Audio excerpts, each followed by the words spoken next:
বিক্রমের মৃত্যুর পর নীলম আমাকে আর রেকে মেরে দেবে?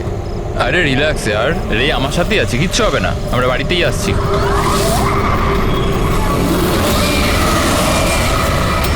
নীলম, নীলম, সিদ্ধার্থ সামনে নীলম দাঁড়িয়ে আছে।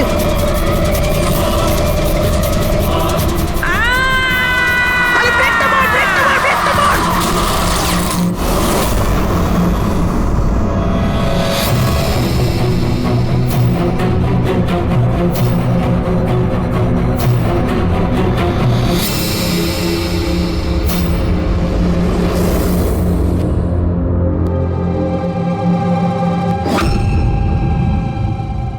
হোটেল থেকে এয়ারপোর্ট পৌঁছতে কমপক্ষে 2 ঘন্টা লাগে।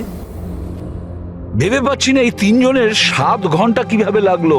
আর স্যার, এই ফুটেজগুলো নিয়ে কিছু করা হয়েছে। এই একটু পিছনে নাও তো পঙ্কজ, আর একটু পিছনে নাও, যেখানে ডিসি চক ছিল। হ্যাঁ, স্টপ, এখান থেকে চালাও। আর এটা পরের ফ্রেমে উধাও। এই ফুটেজ এডিট করা হয়েছে স্যার, এডিট করা হয়েছে। পুলমি ব্রিজের দিকে যাওয়ার রাস্তার সমস্ত সিসিটিভি ফুটেজ তো আমরা চেক করেছি। নীলমের কার তো কোথাও দেখতেই পাইনি। আর যদি নীলম এই রাস্তা দিয়ে না যায়, তাহলে ওর গাড়ি ওখানে ওই পুলমি ব্রিজের নিচে কি করে গেল?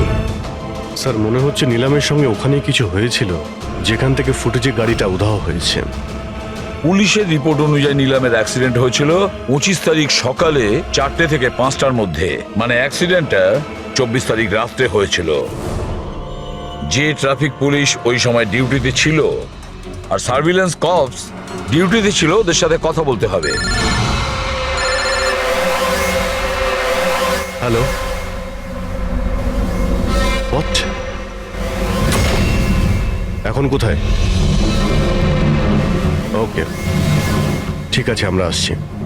স্যার, এই সিদ্ধার্থ আর রের গাড়ির অ্যাক্সিডেন্ট হয়েছে। কি? ওরা এখন ব্লু হেলথ কেয়ার হসপিটালে রয়েছে।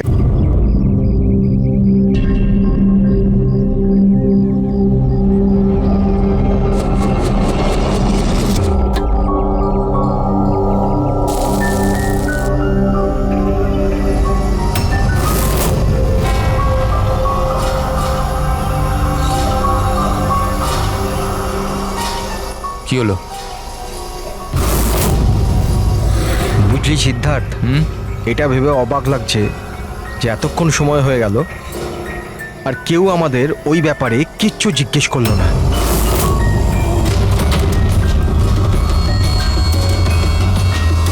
এরকম সময়ও কখনো আসবে না, আমাদের ওপর কেউ সন্দেহ করবেই না।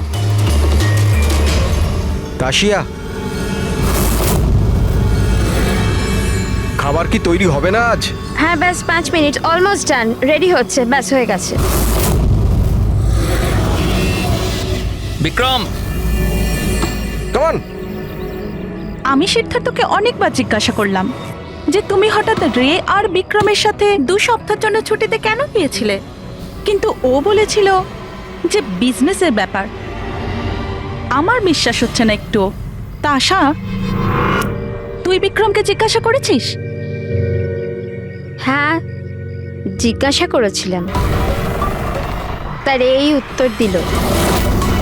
ও তোকে আবার মেরেছে? তাশা, তোর এটা মনে হচ্ছে না যে বিক্রম মরে গেলে ভালো হয়?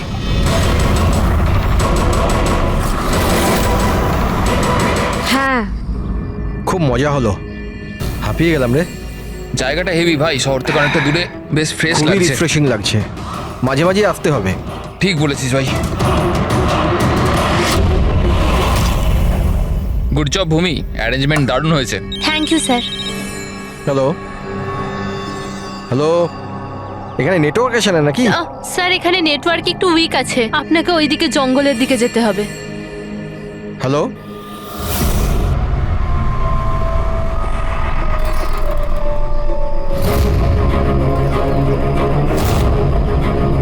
হ্যালো,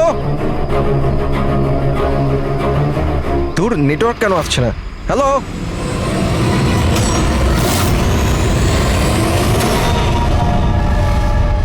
নীলম, তুমি? নীলম, নীলম, নীলম।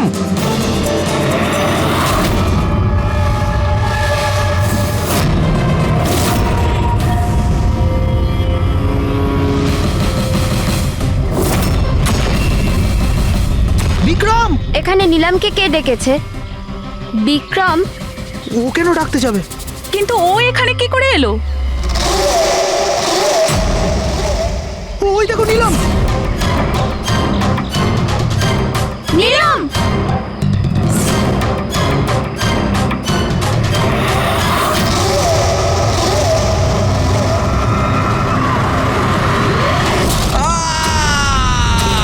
বিক্রমের চিৎকার এটা।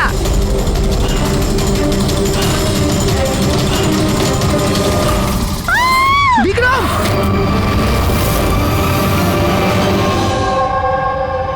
তোমরা সবাই বলতে চাইছো যে বিক্রমকে এখানে নীলম ইচ্ছে করে ডেকেছিল যাতে ওকে সহজেই মারতে পারে, তাই তো? আচ্ছা, আপনারা কি নীলমকে দেখেছিলেন নাকি বিক্রমের মুখ থেকে শুধু শুনেছিলেন? স্যার, আমরা প্রত্যেকে নীলমকে দেখেছি। আর ও হালকা নীল রঙের লম্বা ড্রেস পরেছিল। আচ্ছা, এই নীলম কে? আর ও এখানে কি করে এলো? আচ্ছা, ও কি জানতো যে আপনারা এখানে ছুটি কাটাতে আসছেন? স্যার, নীলম আমাদের প্রত্যেকেরই কমন ফ্রেন্ড। আর 2 মাস ধরে তো নীলমের সাথে আমাদের কোনো যোগাযোগই ছিল না। আচ্ছা, আর তার আগে? স্যার, ওই 2 মাস আগে ওই আমাদের আর নীলমের মাঝে কিছু প্রবলেম হয়েছিল। ওর পরে নীলমের সাথে আর কোনো যোগাযোগ নেই স্যার। হ্যাঁ স্যার, আজ বিক্রমের মুখে নীলামের নাম শুনে আমরা সব অবাক হয়ে গেছিলাম। আপনি তো এখানকার কেয়ারটেকার। আপনি তো খুব ভালোভাবে জানবেন যে এখানে কে এসেছিল আর কি কারণে এসেছিল। একদম ফাঁকা জায়গা স্যার, যে কেউ যেতে আসতে পারে। ভূমি, তুমি বিক্রমকে জঙ্গলে পাঠিয়েছিলে তো ফোনে কথা বলার জন্য? স্যার, কারণ ওখানে নেটওয়ার্ক খুব উইক থাকে, তার জন্য। চাইলে আপনারা নিজেরা চেক করে দেখতে পারেন। ঠিক আছে, বিক্রমকে ফোন কলটা কে করেছিল সেটা যদি একবার জানতে পারি তাহলে ঠিক জানতে পারবো যে এখানে কি হয়েছিল আর করেছিল কে।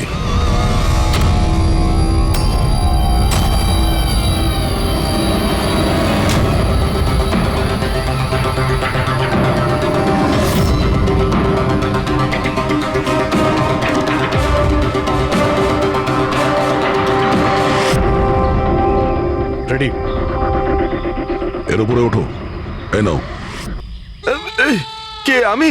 আরে পা দাও, ওইতে পা। চলো, আরে স্যার, কিচ্ছু হবে না। হ্যাঁ, সাবধানে। তাড়াতাড়ি করো। আরে আরে স্যার, ধরে নাও এটা। স্যার সাবধানে, নয়তো আমি পড়ে যাবো কিন্তু।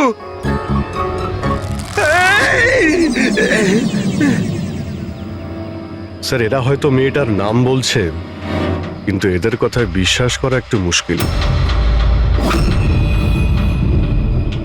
বিক্রমের ওজন প্রায় 70 থেকে 80 কিলো হবে। একটা মেয়ে ওকে কুড়ুল দিয়ে মারার পরে ওর লাশটাকে ফাঁসিতে ঝুলিয়ে দেয়। অদ্ভুত মনে হচ্ছে না স্যার? নীলম? এই নীলমটা আবার কে? কি উদ্দেশ্য থাকতে পারে তার? স্যার, বিক্রমের কাছে একটা আননোন নাম্বার থেকে ফোন এসেছিল। সেই নাম্বারটা ট্রেস তো হচ্ছে না, বোধহয় সিম কার্ডটা ডিস্ট্রয় করে ফেলেছে। হ্যাঁ স্যার, ওই ভূমি কেয়ারটেকার, ওর আচরণ ও কেমন যেন সন্দেহজনক। ঠিক আছে, দেখা যাক। নীলামের সঙ্গে দেখা করি আগে। এক্সকিউজ মি, এটা কি নীলামেরই বাড়ি? হ্যাঁ, এটা নীলমেরই তো বাড়ি, আর আমি ওর মা হই। আপনারা কারা? আমরা সিআইডি থেকে। সিআইডি? বলুন, কি ব্যাপার? অ্যাকচুয়ালি পিনাকি ওয়েস্টে একটা ফার্ম হাউস আছে, সেখানে খুন হয়েছে। ওখানে যারা ছিল তারা এটা বলছে যে ওখানে নীলামকে দেখেছিল। কি? তাহলে আপনারা এটাই বলতে চান যে নীলম কাউকে খুন করে দিয়েছে, আর আপনারা ওর বাড়িতে ওর সাথে দেখা করতে এসেছেন? হ্যাঁ। নীলাম কোথায়? আসুন আমার সাথে। কোথায়? আপনারা নীলমের সাথে দেখা করতে চান না? আসুন, আমি দেখা করাচ্ছি নীলমের সাথে।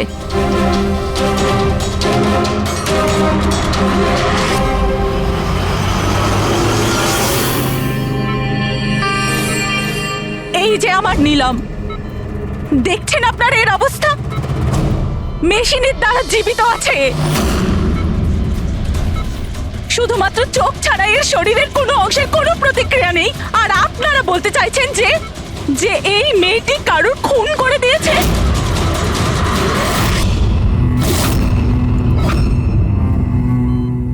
খুন করেছে আমার দিদি?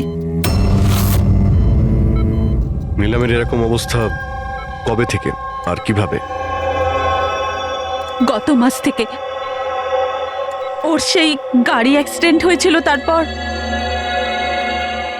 এই অ্যাক্সিডেন্ট হলো কি করে? মানে কেউ এসে ধাক্কা মেরেছিল না গাড়ির ব্রেক ফেল হয়ে গেছিল? ওই নীলম নেশা করেছিল। আপনারা কারা? আর এসব কি হচ্ছে? আমরা সিআইডি থেকে এসেছি। সিআইডি? দেখুন ডক্টর, ওর খুব কাছের বন্ধু বিক্রম, যাকে কেউ নৃশংসভাবে হত্যা করেছে। আর ওখানে যারা ছিল তাদের বক্তব্য হলো এও নাকি ওখানে উপস্থিত ছিল। This is not possible. এটা হতে পারে না। ওরা সবাই মিথ্যে কথা বলছে। বিক্রম আর ওর বন্ধুরা একেবারেই দিদির বন্ধু নয়, বিজনেস পার্টনার ছিল। চিট করেছে ওরা দিদিকে, ঠকিয়ে বিজনেস থেকে আলাদা করে দিয়েছে। ভালোই হয়েছে, ওই তিনজন চিটারের মধ্যে একজন মারা গেছে। খুব ভালো হয়েছে। আমাদের কাছে 5 জন আই উইটনেস আছে, প্রত্যক্ষদর্শী, যারা ওকে ওখানে ঘটনা ঘটার সময় দেখেছিল। আপনি বলতে চাইছেন ওর অবস্থা খুব শোচনীয়? দেখুন, আপনার কথা শুনে আমি খুব অবাক হয়েছি। নীলম সেই অবস্থাতেই নেই যে কোনো মুভমেন্ট করতে পারে। ও নিজের ইচ্ছায় একটা আঙুলও নাড়াতে পারবে না। হ্যাঁ, এটা ঠিক যে ও আমাদের দেখতে পারে, আমাদের শুনতে পারে, আমাদের বুঝতে পারে, কিন্তু এর থেকে বেশি কিছু নয়। ও যে কিছুটা করতে পারছে সেটা আমাদের দেওয়া স্টিমুলেশনের জন্য। মানে? আমরা কন্টিনিউয়াসলি ওর ব্রেন ম্যাপিং করছি, ওর মস্তিষ্কের অবস্থার প্রোগ্রেস দেখার জন্য।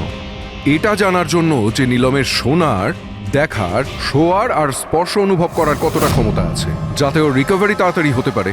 কিন্তু নীলম শুধু মিউজিক আর ফ্রেগ্রেন্স, তার মানে সুগন্ধতে রিয়্যাক্ট করছে, কারণ ওর মস্তিষ্ক এইসব জিনিসে রেসপন্ড করে। নীলম এই মুহূর্তে একটা প্রাণহীন ফার্নিচারের মতো। ও এখান থেকে নড়তেই পারবে না, কারণ মার্ডার কি করে করবে? বিক্রম নিলামকে দেখেছিল আর ওর পিছু নিয়েছিল। রে, সিদ্ধার্থ আর তাশিয়া, মনিকাও দেখেছিল। এতজন দেখেছে, সবার ভুল হতে পারে, এটা কি করে সম্ভব? কিন্তু নিলমের এই অবস্থা তো আমরা দেখছি স্যার। দেখুন ডক্টর, আপনাদের হসপিটালের গেট থেকে শুরু করে এই পুরো হসপিটালের সিসিটিভি ফুটেজ আমি দেখতে চাই। সরি স্যার, গত সপ্তাহেই সিসিটিভি ক্যামেরা খারাপ হয়ে গেছে। কোনো ফুটেজ তো নেই আমাদের কাছে। এখন ডক্টর, একটা কথা মনে রাখবেন যে যদি এটা প্রমাণ হয় যে নিলামি ক্রাইম সিনে ছিল, তাহলে আপনার লাইসেন্স ক্যান্সেল হতে পারে।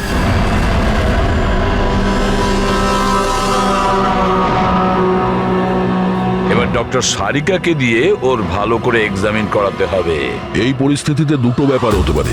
হতে পারে এই নিলম নাটক করছে, কিংবা ওর মতো দেখতে কেউ আছে, আর এতজনে দেখেছে, সবার চোখে তো আর ফাঁকি দিতে পারবে না। স্যার, আমার মনে হচ্ছে পুরবি আর ফ্রেডিকে একে লক্ষ্য রাখার জন্য এখানেই থাকা উচিত। তাহলেই জানা যাবে ও বিছানা থেকে উঠতে পারে কিনা। পুরবি, হেড্রিক, এই করিডোর থেকে শুরু করে আর ওর ঘর অবধি খুব ভালো করে খেয়াল রাখবে। ভালো তো লাগছে না ওকে এই অবস্থায় দেখতে, কিন্তু তবু আমাদের ওর ফিঙ্গারপ্রিন্টস আর ফুটপ্রিন্টস নেওয়া দরকার। আর তাছাড়া নিলামের ভাই আর মা ছাড়া ওখানে আর কে কে আসেন ওর খোঁজ নিতে, ওর সঙ্গে দেখা করতে, সেটাও দেখতে হবে।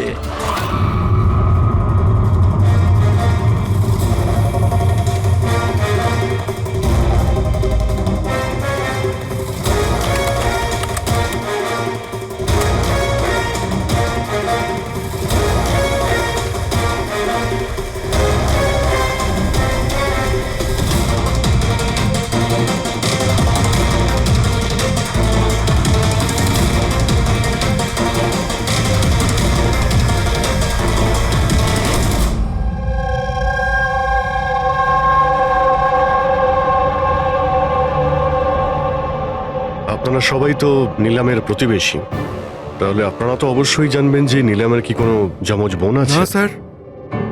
আচ্ছা, কোনো কাজিন বা ফ্রেন্ড যাকে নিলামের মতোই দেখতে? স্যার, নীলমকে আমরা ছোট থেকে দেখছি, অনেক বছর ধরে চিনি ওদের পরিবারকে। নীলমের কোনো বোন নেই, শুধু একটা ভাই আছে। আচ্ছা আচ্ছা রাজু, তুমি তো অনেক বছর ধরে এখানে কাজ করছো, তুমি নিশ্চয়ই জানবে। স্যার, নীলম দিদির আত্মীয়দের দেখেছি আমি, ওনার বন্ধুদেরকে আমি চিনি, কিন্তু স্যার এমন কেউ নেই যাকে নীলম দিদির মতো দেখতে। নীলম, ওর জ্ঞান নেই, ও কোমাতে আছে, আর ও তো কিছুই করতে পারবে না। আর রইলো বাকি সবাই যারা ওই সময় পিকনিকে প্রেজেন্ট ছিল। বিক্রমকে খুন ওদেরই মধ্যে কেউ করেছে। তবে স্যার, এই দাসিয়া বিক্রমের স্ত্রী, ওর মুখ দেখে মনে হচ্ছে না যে ওর স্বামী মারা যাওয়াতে ওর কোনো আফসোস রয়েছে। কিংবা স্যার নীলমের মা বিদ্যা আর ওর ভাই ঋষভ। স্যার বিক্রম আর ওর বন্ধুরা নীলমকে বিজনেস থেকে সরিয়ে দিয়েছিল, হতে পারে বদলা নেওয়ার জন্য দুজনে মিলে বিক্রমকে প্রাণে মেরে দিয়েছে। স্যার, সন্দেহর তালিকায় তো এও রয়েছে, এই বিক্রমকে জঙ্গলের দিকে পাঠিয়েছিল স্যার। পঙ্কজ, এই 4 জনের ওপর কড়া নজর রাখো। দেখো গত 48 ঘন্টায় কি করছিল, কোথায় কোথায় গিয়েছিল। স্যার স্যার, আমার একটা ব্যাপার একদম ভালো লাগেনি। কি ভালো লাগছে না ভাই? স্যার, আমি নিজে ওই মেয়েটাকে এক্সামিন করে আসছি, বেচারি নিজের হাতটাও নাড়াতে পারে না, আর আমরা ওর ফুটপ্রিন্টস আর ফিঙ্গারপ্রিন্টস খুনির সাথে ম্যাচ করাচ্ছি। দিস ইজ সারিকা, একটা কথা তুমি খুব ভালো করে মনে রাখবে, তুমি এতদিন ধরে সিআইডিতে কাজ করছো। সিআইডির কাজে কোনো ইমোশনের জায়গা নেই, এখানে সবাইকে সন্দেহ করতে হয়। মনে রেখো, ওই মেয়েটাকে 5 জন লোক ওখানে দেখেছে, বুঝলে? ইমোশনের কি আছে? এক কাজ করো, এই সব ফিঙ্গারপ্রিন্টস যেগুলো পূরবী আমাদের এনে দিয়েছে, আর এই দড়ি থেকে কুড়ুল থেকে যে ফিঙ্গারপ্রিন্টস আমরা পেয়েছি, ওগুলো আমি সেভ করেছি, একটু ম্যাচ করে দেখো যদি কিছু পাওয়া যায়।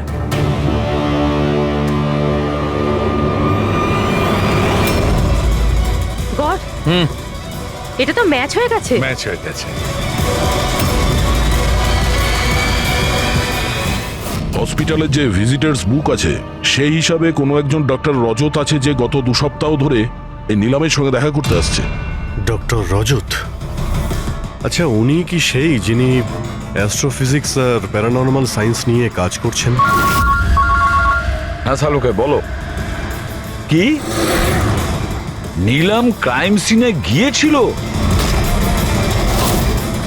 নীলম হাঁটতে পারে?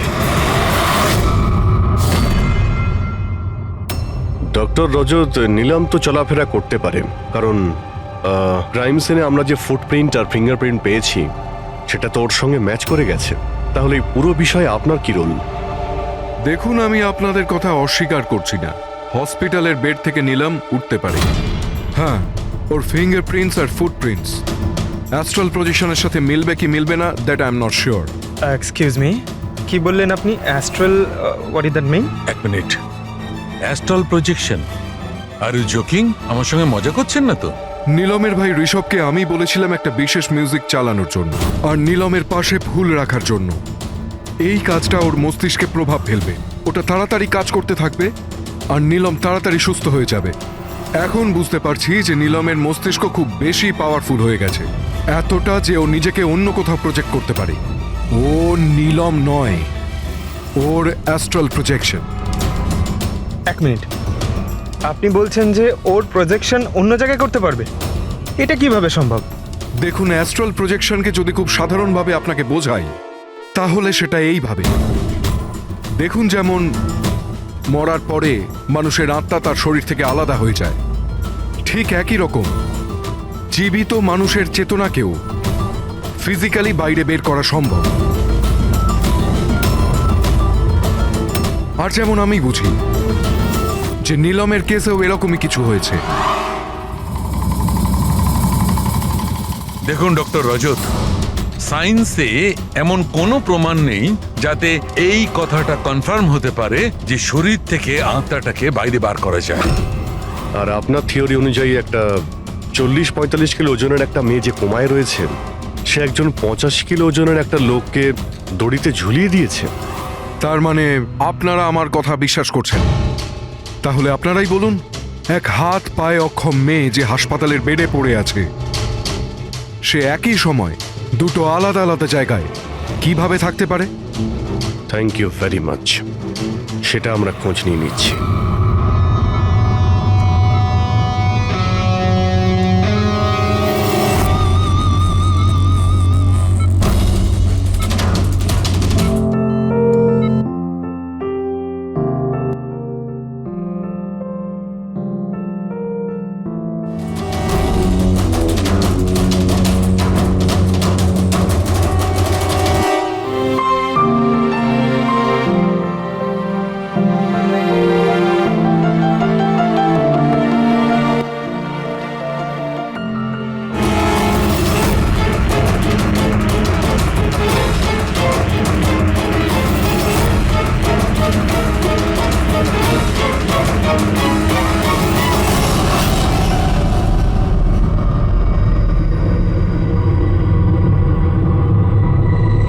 শোনো,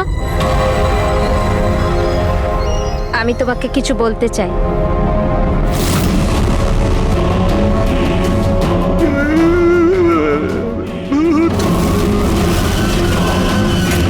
আরে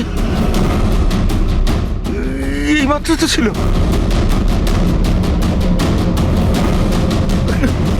কোথায় হাওয়া হয়ে গেল?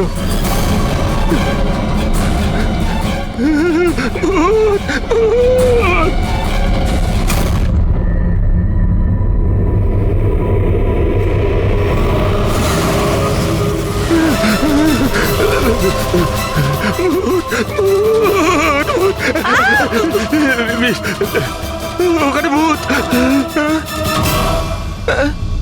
কোথায়? পুরবি, আমি ওকে নিজের চোখে দেখেছি। ওখানে দাঁড়িয়ে ছিল, হঠাৎ করে উধাও হয়ে গেল। কিন্তু নীলাম তো এখানেই ছিল, এখান থেকে ওঠেও নি। এই নীলাম একই সময় দু জায়গাতে?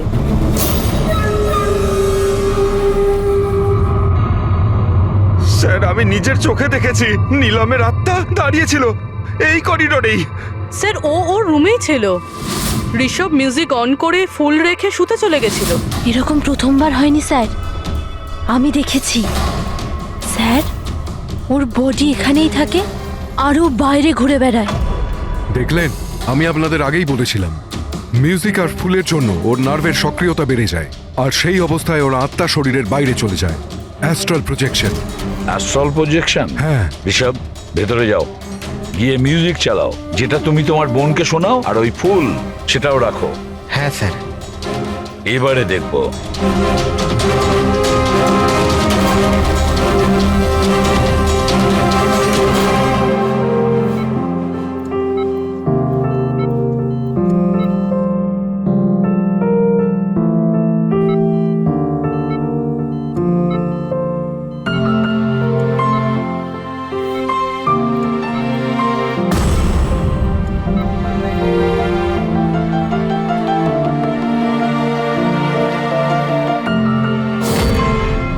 দেখুন, শরীরে সক্রিয়তা বাড়ছে। আমি আপনাকে বলেছিলাম না আমি ভুল বলিনি? ঠিক আছে ডক্টর, ওর আঙ্গুলটা নড়াচড়া করছে, কিন্তু ওর অ্যাস্ট্রাল প্রজেকশন কোথায়? শুধু তো আঙ্গুলের রিয়াকশন দেখছি। তাহলে কি পুরো হসপিটালেই ওর আঙ্গুলের ছাপ খুঁজে বেড়াবো? যদি ওর আত্মা ওর শরীর থেকে বেরিয়ে অন্য কোথাও যায়, তাহলে ওর ফুটপ্রিন্ট আর ফিঙ্গারপ্রিন্টও সাথে নিয়ে যায়, তাই না? দেখুন, আপনাকে বুঝতে হবে, নীলমের আত্মা আপনার অর্ডারে তার শরীর ছেড়ে বাইরে আসবে না। এটা নিজে থেকেই স্বেচ্ছায় আসবে। ও প্লিজ ডক্টর, আপনার এই সায়েন্সের কথাবার্তা আমাদের মাথাতেই ঢুকছে না। এই কেসটা আমরা সলভ করব, বুঝেছেন? আপনারা আমার কথাকে বিশ্বাস করুন। এক্সকিউজ মি, আসুন। দেখুন, দেখুন নিলামকে। ওর অবস্থা দেখে আপনাদের মনে হচ্ছে যে হসপিটাল থেকে বাইরে বেরিয়ে ও কাউকে মার্ডার করতে পারে? হ্যাঁ স্যার, আমরা প্রত্যেকে ওকে দেখেছিলাম। ওটা নীলমই ছিল, আর আমাদের কোনো ভুল হয়নি স্যার। 1 মাস হয়েছে তোর অ্যাক্সিডেন্টের। এটা হতেই পারে যে অভিনয় করছে, হাঁটাচলা করতে পারে। সিদ্ধার্থ, ও সত্যি বেড থেকে নড়াচড়া করার অবস্থায় নেই। তাহলে ওটা কে ছিল যাকে আমরা ওখানে দেখেছিলাম? ওই দেখো নীলম। স্যার, আমি বলেছিলাম না নীলমের আত্মা ওর শরীর থেকে। Thank you very much. আপনি আমার ওদিকে গিয়ে বসুন। আপনারাও প্লিজ ওদিকটা গিয়ে বসুন, প্লিজ ওদিকটা গিয়ে বসুন। স্যার, এর আঙুল আর পায়ের ছাপ ম্যাচ কিভাবে হতে পারে? হতে পারে যদি কেউ নিলামের ফিঙ্গারপ্রিন্টস আর পায়ের ছাপ ক্রাইম সিনে ছেড়ে আসে তবে। কি হলো স্যার? একটা কথা আমার মাথায় ঘুরছে। বিক্রমের মৃত্যুর পরে তোমাদের মনে আছে বিক্রমের বন্ধুরা কি বলেছিল? স্যার, নীলম আমাদের প্রত্যেকেরই কমন ফ্রেন্ড, আর 2 মাস ধরে তো নীলমের সাথে আমাদের কোনো যোগাযোগই ছিল না। সিদ্ধার্থ, এই সিদ্ধার্থ কি করে জানলো যে নীলামের অ্যাক্সিডেন্ট 1 মাস আগে হয়েছিল? 1 মাস হয়েছে তোর অ্যাক্সিডেন্টের, হাঁটাচলা করতে পারে। এটা হতেই পারে যে অভিনয় করছে। সিদ্ধার্থ, রে, তাশিয়া, মনিকা আর ভূমি, এদের সবাইকে বিউরোতে নিয়ে এসো। Siddharth, Siddharth, yes sir. নীলমের সঙ্গে শেষ কবে দেখা হয়েছিল? স্যার আমি তো বলেইছিলাম প্রায় 2 মাস আগে। আসলে হয়েছে কি, একটু ভুলে যাই, বয়স হচ্ছে তো। 2 মাসের মধ্যে যখন দেখা হয়নি, তাহলে নীলমের অ্যাক্সিডেন্টের ব্যাপারে তুমি কিভাবে জানলে?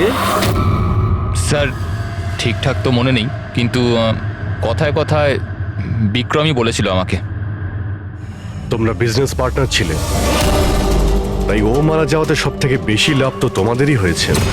স্যার বিজনেস পার্টনার ছিলাম, খুনি নয়। আর ও বন্ধু ছিল আমাদের, ওর ব্যাপারে আমরা এসব ভাবতেই পারি না।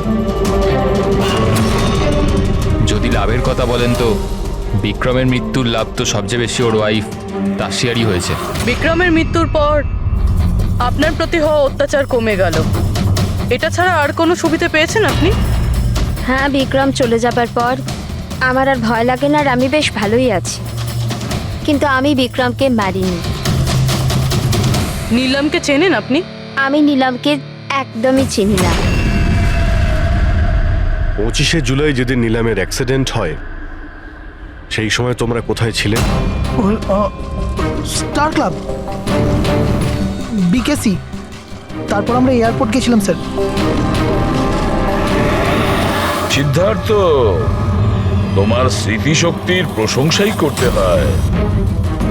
স্যার মনে তো থাকবেই, ওয়ার্ল্ড ট্যুরের জন্য টিকিট আমি তো বুক করেছিলাম। ট্রাভেল এজেন্ট কে ছিল?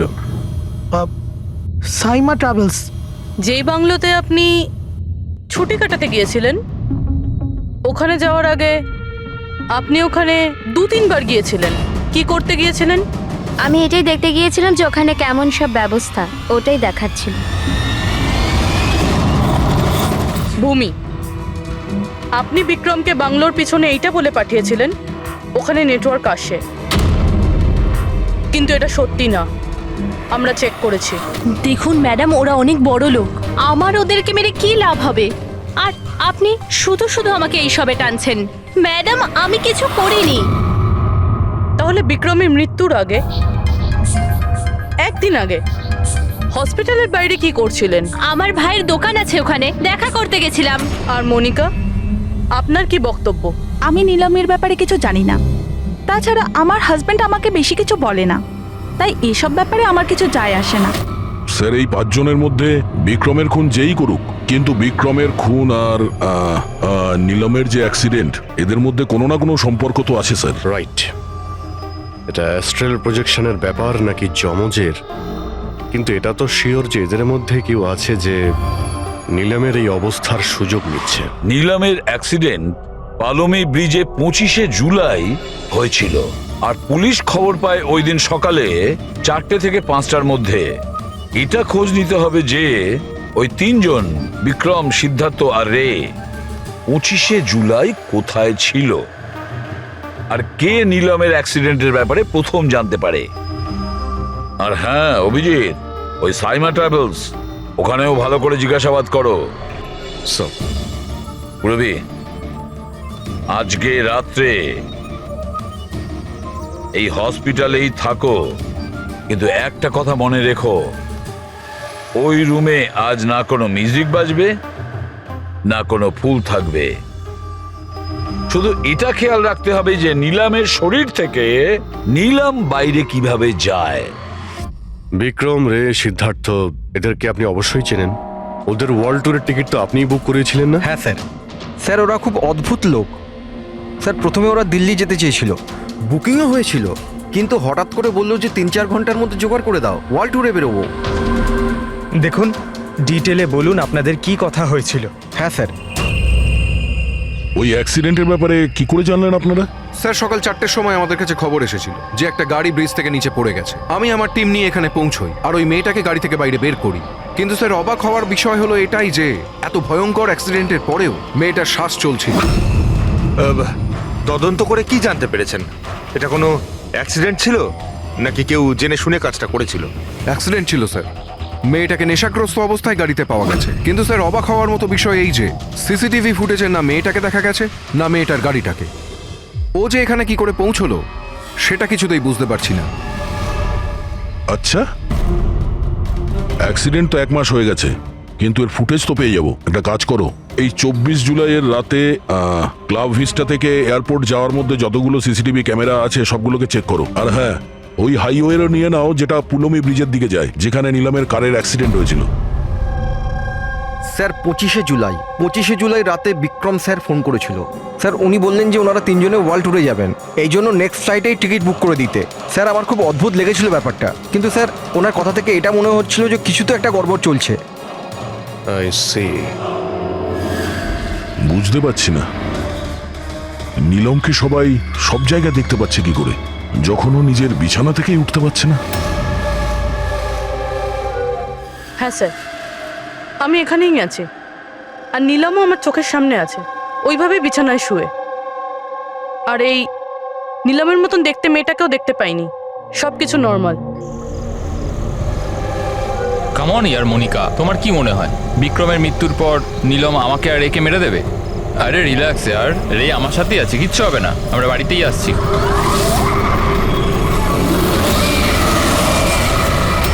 নীলম, নীলম, সিদ্ধার্থ সামনে নীলম দাঁড়িয়ে আছে।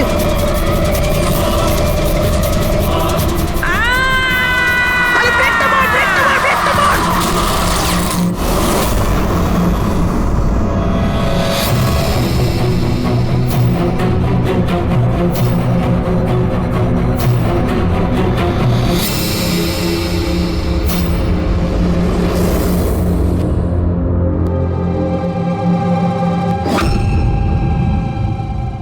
হোটেল থেকে এয়ারপোর্ট পৌঁছতে কমপক্ষে 2 ঘন্টা লাগে। ভেবে পাচ্ছি না এই 3 জনের 7 ঘন্টা কিভাবে লাগলো। আর স্যার এই ফুটেজগুলো নিয়ে কিছু করা হয়েছে। এই একটু পিছনে নাও তো পঙ্কজ, আর একটু পিছনে নাও যেখানে ডিসি চক ছিল। হ্যাঁ স্টপ, এখান থেকে চালাও। আর এটা পরের ফ্রেমে উধাও। এই ফুটেজ এডিট করা হয়েছে স্যার, এডিট করা হয়েছে। পুলমি ব্রিজের দিকে যাওয়ার রাস্তার সমস্ত সিসিটিভি ফুটেজ তো আমরা চেক করেছি। নিলামের কার তো কোথাও দেখতেই পাইনি। আর যদি নিলাম এই রাস্তা দিয়ে না যায়, তাহলে ওর গাড়ি ওখানে ওই পুলমি ব্রিজের নিচে কি করে গেল? স্যার মনে হচ্ছে নিলামের সঙ্গে ওখানেই কিছু হয়েছিল, যেখান থেকে ফুটেজে গাড়িটা উধাও হয়েছে। পুলিশের রিপোর্ট অনুযায়ী নিলামের অ্যাক্সিডেন্ট হয়েছিল 25 তারিখ সকালে 4টে থেকে 5টার মধ্যে, মানে অ্যাক্সিডেন্টটা 24 তারিখ রাত্রে হয়েছিল।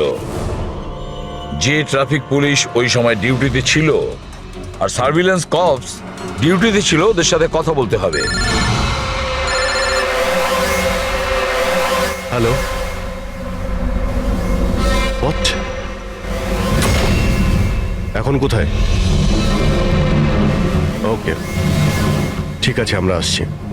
স্যার এই সিদ্ধার্থ আর রের গাড়ির অ্যাক্সিডেন্ট হয়েছে। কি? ওরা এখন ব্লু হেলথ কেয়ার হসপিটালে রয়েছে। সবকিছু ঠিক হয়ে যাবে।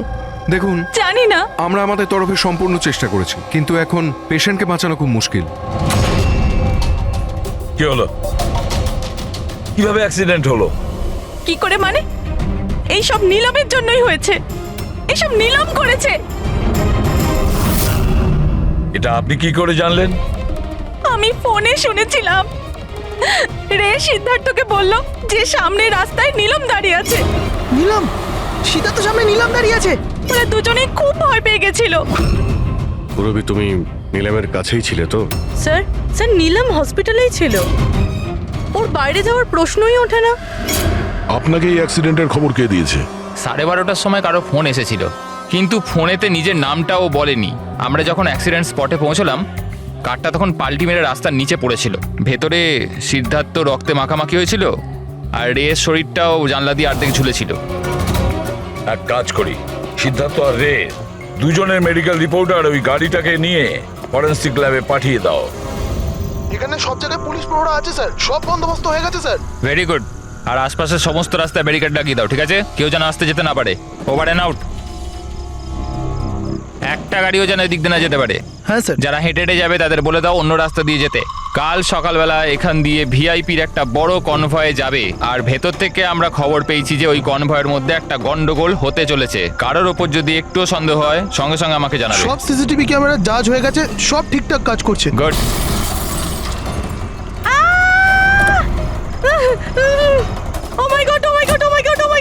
I am so sorry. ওঠো ওঠো ওঠো ওঠো। আমি কিছু করিনি। Get up please get up. Accident করলেন নাকি? না আমি কিছু করিনি। হি কেম ইন ফ্রন্ট মাই কার। এভাবে কেউ গাড়ি চালায় নাকি? স্যার এ তো মরে গেছে। মরে গেছে? না না না না না আমি কিছু করিনি। আরে ম্যাডাম, এই সিসিটিভি ক্যামেরাতে সবকিছু রেকর্ড হয়ে গেছে। এটা চালু আছে? হ্যাঁ চলে এগুলো। এটা কেন চলে? অ্যারেস্ট করো ওনাকে। লিসেন অ্যাকচুয়ালি আমার হাজবেন্ড যে আছে he is a very very rich man. টাকার কোনো অভাবই নেই ওনার। তো যদি আপনারা চান তো এই ফুটেজটা ডিলিট করা যায় না? এক minute. Get up save some money. Get up please get up please. Madam, হ্যাঁ 10 লাখ। 10 লাখ? সিসিটিভি ফুটেজও গায়েব হয়ে যাবে, তার সাথে সব প্রমাণও। আরে এটার থেকে বাঁচতে গেলে এটুকু টাকা তো দিতেই হবে ম্যাডাম। শুধু টাকা নিলেই হবে না, আরো অনেক কিছু নিতে হবে তোমাদের।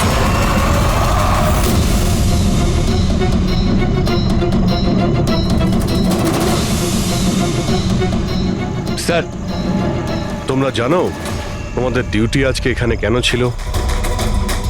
কারণ আমরা জানতে চেয়েছিলাম যে 24শে জুলাই রাত এখানে কার ডিউটি ছিল আর কে টাকা নিয়ে অপরাধীদের ছেড়ে দিয়েছিল। তোমার মতো লোকের পুলিশে থাকার কোনো অধিকার নেই। এবার পরিষ্কার করে বলো সেই রাতে কি হয়েছিল? তাহলে তোমরাই কি ওই সার্ভেলেন্সের ফিল্মটা এডিট করেছিলে? স্যার ওরা বড্ড প্রেশার দিচ্ছিল। আরে ওরা বড় বড় বিজনেসম্যান, স্যার ওদের হাত অনেক ওপর অবধি। চুপ করো, পরিষ্কার করে বলো কি হয়েছিল। স্যার ওই রাত্রির প্রায় 2:30টার সময় বিক্রম, রে আর সিদ্ধার্থর গাড়িটা নীলমের গাড়িটাকে ধাক্কা মারে। আর ওই ওদের মনে হলো যে মেয়েটা মরে গেছে। ওরা বড্ড ঘাবড়ে গেছিল স্যার। ওরা শুধু আমাদেরকে এটুকুই করতে বলেছিল যে এই সিসিটিভি ফুটেজের ওদের অংশটুকু যেন আমরা বাদ দিয়ে দিই, বাকি মেয়েটা আর ওই গাড়িটার ব্যবস্থা ওরা নিজেরাই করে নিতে পারবো বলেছিল। স্যার সেই জন্য নীলম প্রতিশোধ নিচ্ছে। যখন ওর অ্যাক্সিডেন্ট হয় এরা 3 জন ওকে এখানেই ফেলে গেছিল। নিলাম নয়, অন্য কেউ, যে রে, সিদ্ধার্থ আর বিক্রান্তের উপরে প্রতিশোধ নিচ্ছে।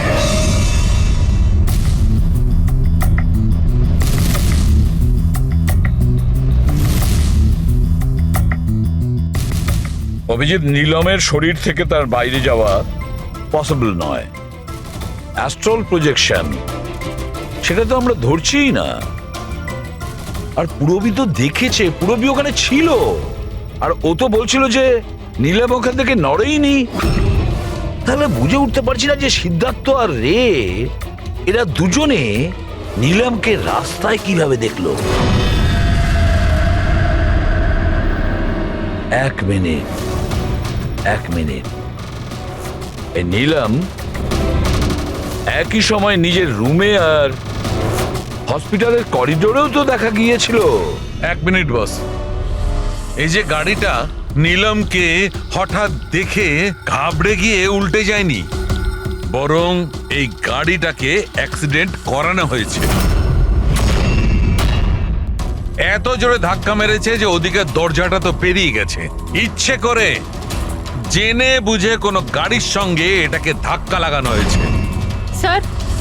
স্যার সিদ্ধার্থ আর রের অ্যাক্সিডেন্ট একটাই গাড়িতে হয়েছে, কিন্তু ওদের মেডিকেল রিপোর্টস কিছুতেই ম্যাচ করছে না। কি?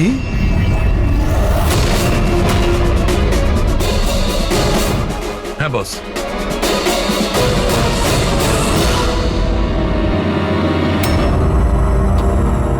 এই পুরো রহস্যটা কি? এটা কি বলতে চাইছে? ফিঙ্গারপ্রিন্টস আর ফুটপ্রিন্টস ম্যাচ করা, দুটোই তো অ্যাক্সিডেন্ট। আর সারিকা বলছে যে সিদ্ধার্থ আর রের মেডিকেল রিপোর্ট ম্যাচ করছে না। এই পুরো ব্যাপারটা আসলে কি?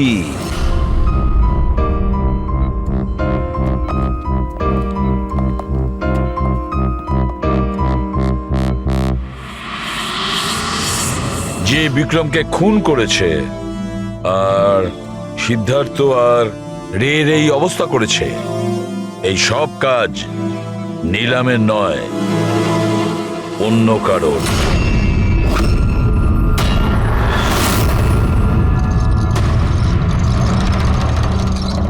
রে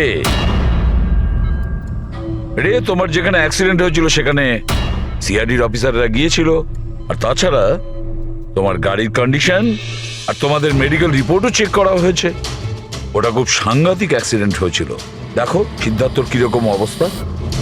কিন্তু একটা জিনিস দেখে ভালো লাগছে, এত বড় অ্যাক্সিডেন্ট, এত সাংঘাতিক অ্যাক্সিডেন্ট যেখানে সিদ্ধার্থর এরকম অবস্থা, সেখানে তোমার তো শুধু এত সামান্য আঘাতটা লেগেছে কিভাবে?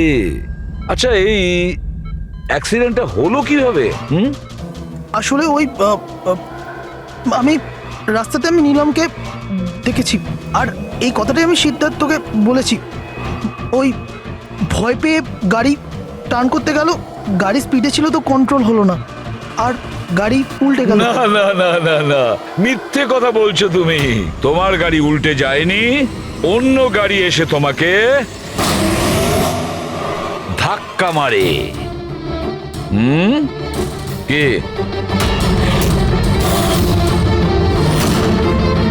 হ্যাঁ স্যার, সিদ্ধার্থকে মারার প্ল্যান আমিই করেছিলাম, আর এতে ভূমি আমাকে সাহায্য করেছিল।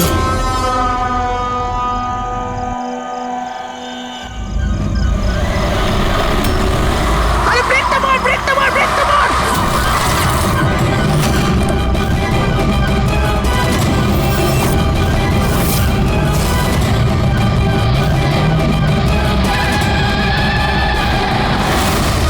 তাহলে ভূমিকে আমরা ভুল সন্দেহ করিনি। আর নিলামের হলোগ্রাম ওটাও তুমি বানিয়েছিলে, তাই তো?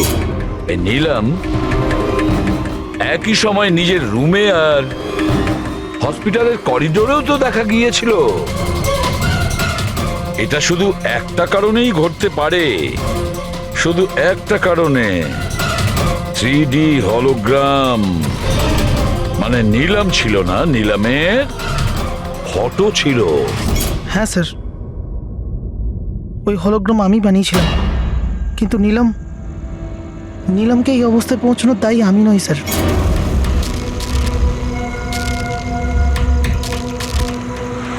এই নিলাম আমাদের ডিসি চকে কেন ডাকলো? ও আমার উপর লিগ্যাল অ্যাকশন নেবার কথা ভাবছে, কিন্তু আমি ওকে 1 টাকাও দেবো না। ওর হিসেব আমি আজকে একদম শোধ করে দেবো।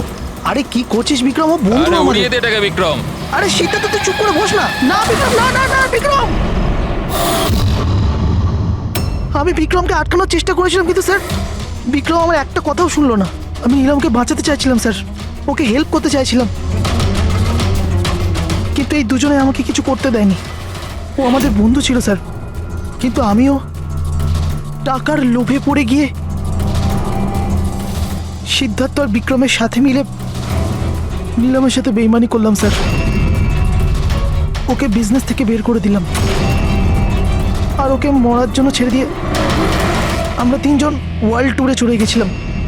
কিন্তু স্যার যখনই আমরা ফিরে এলাম, তখন থেকে আমি বুঝতে পারলাম যে সিদ্ধার্থ আর বিক্রম মিলে আমাকেও এই বিজনেসের পার্টনারশিপ থেকে বাইরে বের করে দিতে চাইছে। কিন্তু এর আগে এই দুজন নীলমের মতো আমার সাথেও বেইমানি করে। আমি এই দুজনকে আমার রাস্তা থেকে সরানোর প্ল্যান করলাম, আর নীলমের সাহায্য নিয়ে ওদেরকে ভয় পাওয়াতে শুরু করি। তাহলে এই বাংলোতে ছুটি কাটানোর আইডিয়া তোমারই ছিল? হ্যাঁ, ওখানে আমি দুজনকে রেখেও ছিলাম বিক্রমকে মারার জন্য। আমি যা করেছি আমার আফসোস নেই স্যার। নীলমের এই অবস্থাতে আমার পরিচয় গোপন করে ওকে টাকা দিয়ে সাহায্য করছিলাম। জেল যাওয়ার পর এটাই চাইবো যে ওর চিকিৎসায় যেন কিছু কম না হয়। আর ভূমি আমার অফিসে কাজ করতো স্যার, এই জন্য আমি জানতাম যে ও আমার সঙ্গ দেবে, আর আমি ভূমিকে ব্যবহার করেছি নীলমের 3D হলোগ্রাম লাগানোর জন্য।